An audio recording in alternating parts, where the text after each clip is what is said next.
If you're like me, as a kid, you loved animals. I mean, what kid doesn't like animals? You suddenly find out there's these cool, giant, weird-looking things that are kind of like dogs, but bigger, like giraffes and elephants. So you get curious. So you're a curious kid. You like animals. You got two options. You're either going to watch Dora the Explorer, Go Diego Go, or you're going to turn on Animal Planet. Now, back in the day, Animal Planet has some really awesome shows. Two that I'm using as an example are my two favorites from back in the day, Untamed and Uncut, and The Most Extreme! Now, Untamed and Uncut sounds exactly what you think it sounds like. Untamed and Uncut was mostly talking about, bull riding accidents, tiger attacks, snake bites, the untamed, uncut version of these animals that normal people don't want to see. But as a boy growing up back in the day, I liked the violence. Then The Most Extreme! I have to say it like that. I grew up hearing the announcer say it like that, so I have to say it like that. The Most Extreme, though, was a show where you pick a topic, let's say tools, and then he will count down the top 10 extreme animals that have developed a way to use tools. Whether it's sticks for stabbing, rocks for breaking, those were all considered tools that animals created. So those were my favorite shows on Animal Planet growing up. They taught me all the animal facts. I was able to walk around and sound like a cool nerd to my friends, like, did you know when an alligator bites down, it does alligator roll so you can't escape? And I sounded like a cool nerd kid for a while. Flash forward years later, I have changed, and Animal Planet has changed. And I have nothing against Animal Planet, but it doesn't really feel about animals anymore, does it? You get shows on there now like Treehouse Masters and Tanked. Now, I have nothing against these shows because I haven't really watched them. I've watched some of Tanked, but I haven't really watched any of Treehouse Masters. But it's more the thing to where it's like, what happened to the animal-focused shows? What happened to teaching people about animals? Now you get more humans than animals, and it's like, the animals are there, but it's always focused on the humans. So, what are we supposed to do? Where are we supposed to go? Where am I supposed to teach my children about cool animal facts? What's that? In the distance? In the sky?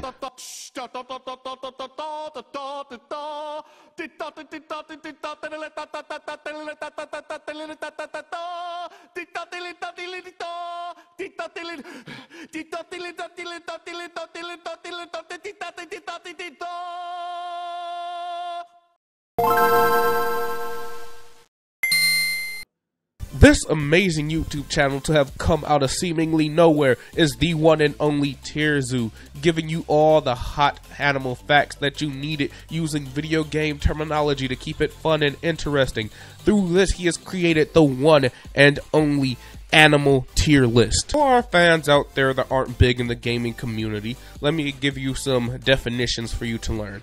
A tier list. A tier list, based on definition unknown, is a character standing in the metagame based on tournament settings.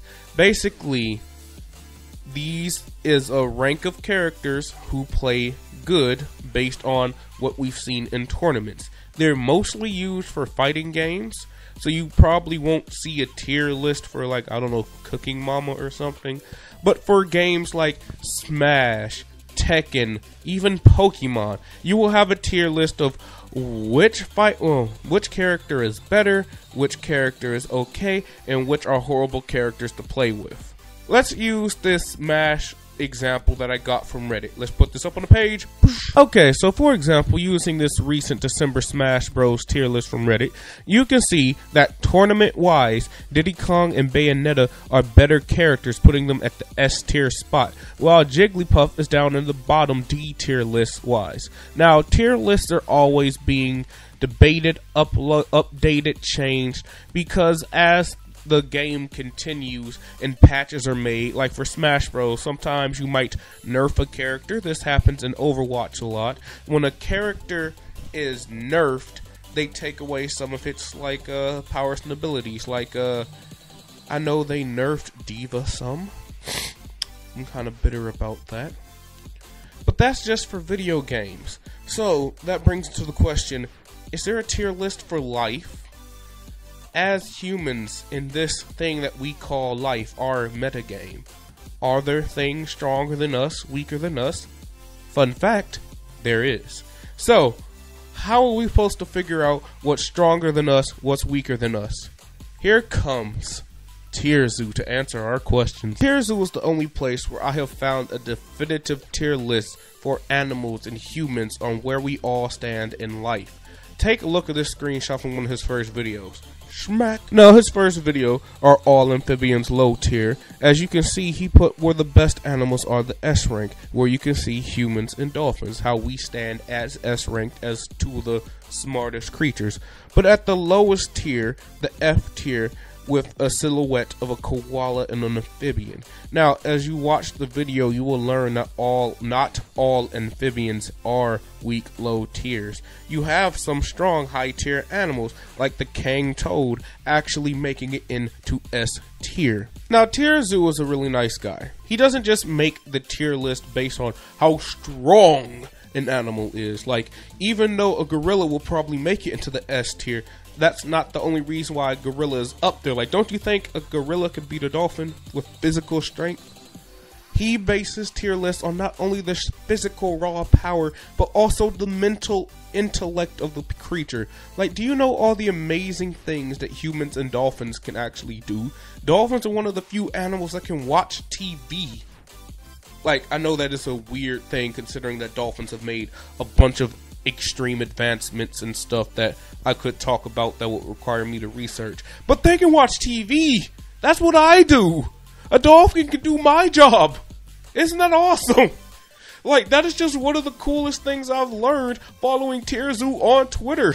TierZoo's YouTube channel is one of the best things I have seen in years that are teaching animal facts with fun and entertaining ways. And it's not just animal facts, you're learning about animals. Like, he has certain videos all about one species, like snakes, and you get to learn information with snakes, but you don't get to learn it in the boring way. It's just a reporter talking to you like, that there is the king cobra snake, as you can see by his little thingies on his neck. No, you get to learn it in a fun way using a types of video game terminology and charts involving video game characters, like how an alligator's bite is stronger than a falcon punch.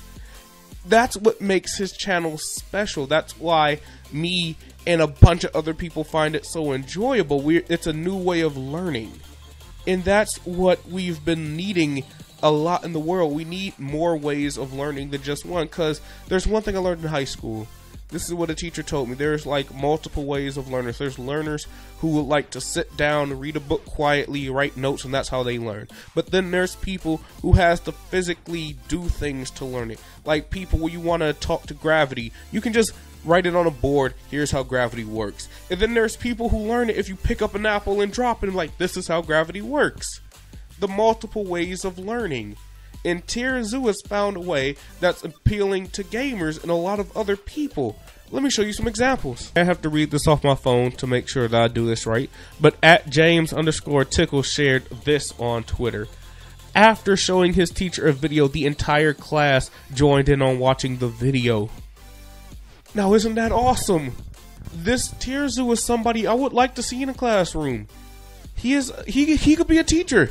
He honestly could be a teacher. That leads me to the funnest part of this video. I got to interview TierZoo. Now, I was trying my hardest not to come off as a huge nerd. I'm sorry if I came off as a nerd. I just got really excited because you are really cool. So I got to ask him a few questions. This is what I decided to ask. Me and other members of the Order got together and we devised a series of questions that we want to ask him. One that I was really curious about was, TierZoo, are you a teacher and where do you get your knowledge from? This is what he had to say. I am not a teacher. Although I was a TA in college, I have a bachelor's degree in microbiology and I'm currently pursuing a PhD. He's about to be a professor. So when you become a professor, I am going to refer to you as Professor TierZoo from now on. The next question that we had to ask was, do you have any big plans for the channel, spoiler free? He said, I'm keeping this a secret for now. I plan to cover as many aspects of the tree life as I can.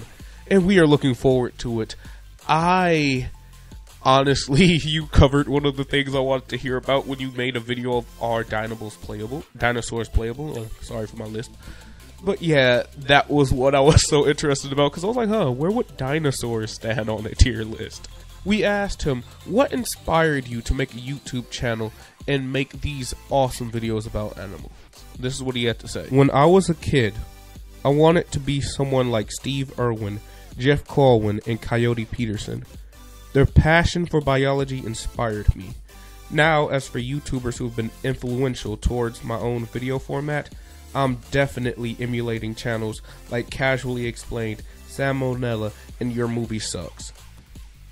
You are a big inspiration for me, Tierzoo. Like, your come up was amazing. You've only been around like, what, 6 months? And you already are in the 200,000s of subscribers. And you found one of the things all us YouTubers strive to find. Something that has not been done before. And I'm really glad that you're the one to do it. The final question I had to ask, do you have a favorite animal? And what would it be? He responded with, oh, there are so many to choose from. That's one of the reasons I like making videos. I don't have a favorite animal, but I have favorite birds, favorite lizards, favorite fish, etc. I think right now, one of the animals I've recently found super cool is the secretary bird. It's basically a modern day velociraptor, lol. I would like to thank Tierzoo for giving me the opportunity to interview him, and as cringy as I am honestly trying my best to make this the best video possible, to represent who you are and why we appreciate you. That's what the artist appreciation videos are all about. So if you like what I've been saying about his channel, the idea of learning about animals through video game terminology, check out his channel, Tierzoo, where he is teaching everyone these things. You can go there, learn about our ever-changing meta and the players that we are pitted against. If you want quick updates on things like his Patreon, you can visit him on, patreon.com for as little as $1 a day. You can support this amazing artist. And you can follow him on Twitter, where sometimes he posts interesting news articles, or you can see what his fans have done to incorporate him in his life. Like, following him on Twitter, I saw that somebody was like, hey, we're watching you in class today. And I think that's really cool. I am really glad that he is around and able to inspire and teach everyone. Like, this is what we need. We haven't had any good things, in my opinion, for animals lately. So this is well deserved. Again, support this man and everything he do. Tierzoo, I want to give you another thank you again. I've been saying thank you a lot, but it really means a lot to me that you wanted to be our first, appreciation artist. So, for monthly artist appreciations, for reviews and everything else, I'm King ETL of the Order of Insanity, and I'll see you in the next one. Stay weird, stay wild, and have a good time. Peace.